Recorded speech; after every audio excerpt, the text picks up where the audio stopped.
let's get into fill in the blank, delivered by our friends at Montana's. They are bringing back the viewing party. So, hey, maybe you want to watch AFC NFC Championship weekend out at Montana's. They got a great lineup of daily deals and a brand new comfort menu.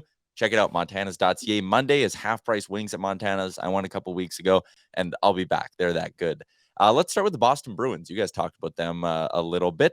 They're on pace for 65.9 wins this season. The Boston Bruins will finish the year with blank in the win column. Frank?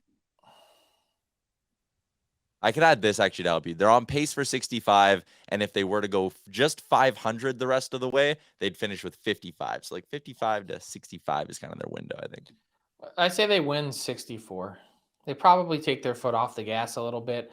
I'm actually more curious to see if they can set the new NHL points record for most points in a season. Which would be? I think it's the Red Wings. I think they had 132 in the mid-90s. Is that right? Mm-hmm. Jay, what do you think? How many wins the Bruins finishing with? I'm going to say 63. Okay, which so is just still a little under their pace. Yeah, still stupid. That's more than the Lightning had. They had 62 in 2000. Yeah, the record is 62. The Red Wings had 62. The Lightning had 62. Red Wings 1995-96. The point record is 131. Yeah, so I think they want the wins record. That's a big deal for sure. So, and that's Matt like, Dumba. think about what we're saying. We said 64 and they're 63 or 64 and they take their foot off the gas. Like, what? It's insane. Yeah. Absolute insanity. Matt Dumba, healthy scratched for a second straight game by the Minnesota Wild. Fill in the blank. There is a blank % chance that Matt Dumba is still in Minnesota after the trade deadline, Frank. 30, maybe 40. I don't think they're desperate to trade him. I really don't. I think here's the thing. They're only going to do it if they get real value in return. Because if not, they know that you're probably going to need him at some point. And he'll probably be back in the lineup soon. And their team is better with him than without him.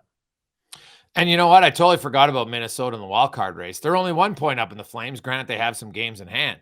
But Colorado's breathing down their neck, and I think they're going to pass them. So then Minnesota now gets into the wild card race. And if you're Frank, you're bang on. I was going to say it's like 50%. I think it all depends on if they get a legitimate offer, because I don't think their defense is deep enough that they can just trade away Matt Dumba, who's playing 21 minutes a night, for futures. I don't see how that's going to make them that much better of a team long-term if they want to get in. But if he's just getting healthy right now, can you just flip him for something just to shake up the team a little bit? Well, I think guys need that. Yeah, guys get healthy scratched. And I think like this year more than in recent memory, veterans are getting scratched, but you see guys, they get scratched for a game or two and they come back, and you know what? It gets their attention. It frustrates them. Trust me, no player likes being healthy scratched. Even when you're the number 7 defenseman and you know the start of the season, you're the number 7, you still don't like being healthy scratched 30 times a year or whatever the number is. But yeah, you're a guy like Dumba. It gets their attention, and they're proud players. Not saying he was purposely playing poorly, but I'll guarantee you that Matt Dumba plays better when he returns. Fair. Out of the bottom, you're talking about Bedard Watch, Frank, and I do think that is a great thing we have up at the top of our Daily Faceoff website, so I wanted to plug it again. But of the 5 teams at the bottom of the league right now, so it would be Columbus, Anaheim, Chicago, Arizona, and San Jose.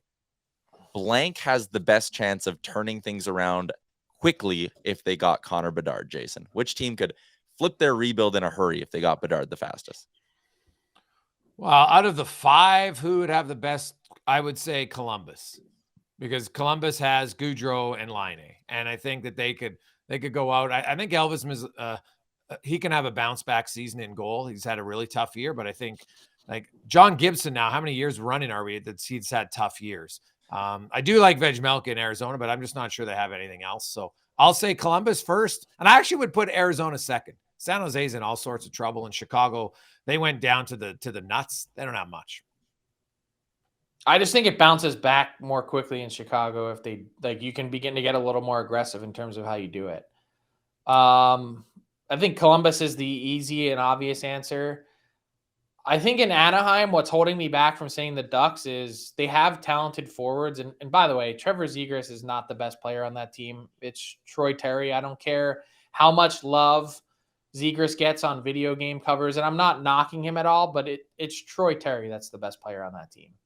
And what's missing in Anaheim is not the goaltending, it's the defense. They have Cam Fowler, and Jamie Drysdale is coming off injury. That's kind of that they have like 2.5, and if you include Klingberg this year, that's 3 bona fide NHL defensemen right now. And I'm not slagging Kevin Shattenkirk by any stretch of the imagination. I think everyone would agree right now that he's a 6-7.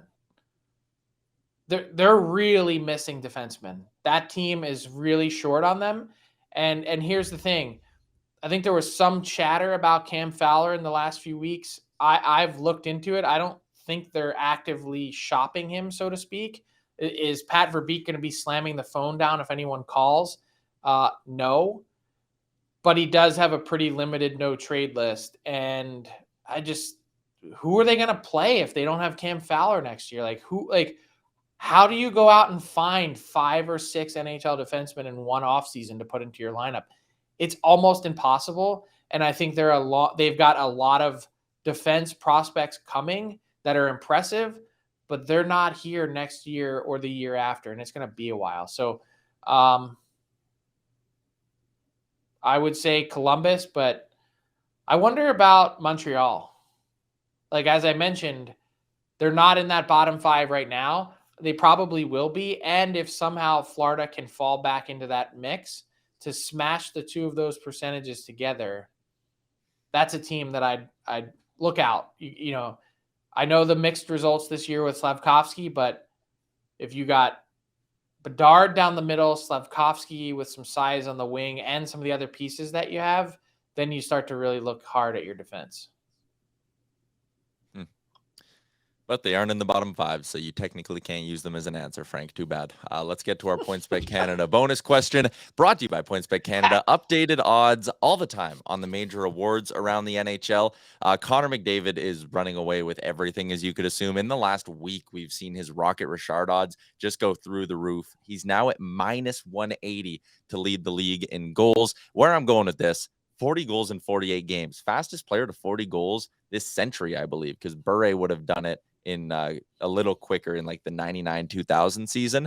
Connor McDavid finishes the year with blank, though, Frank. He's on pace for what, 65 or 68?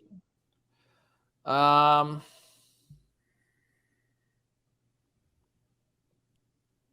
say he gets to 68. I was going to say 70. I think his pace in I think their schedule is so much more suited to winning in the back half than it was in the front. And I think they're going to be on a tear that I think he gets this. I think he remains on his pace. That's hard to argue. He really hasn't slowed down a whole bunch at any point. And you're right, Frank. The Oilers and the Kraken have only played 10 games against the bottom 10 teams in the NHL. That's the fewest of all the playoff teams in the league. And you're going to end up with, depending on your conference, you're going to end up between 26 and 28 games against those bottom 10 teams. They got a lot of them, including their next 7. Don't be surprised, anybody, that the Oilers win streak. They haven't won 7 games in a row since and they've actually only ever done it once since the 80s. They got a really good chance here to get to 7 on Wednesday against Columbus, then 8 against Chicago. Then they play like Detroit, Philly, Ottawa, Montreal, Detroit again. So they got a chance here, and I would agree. I think McDavid, he's gonna make a run to 70.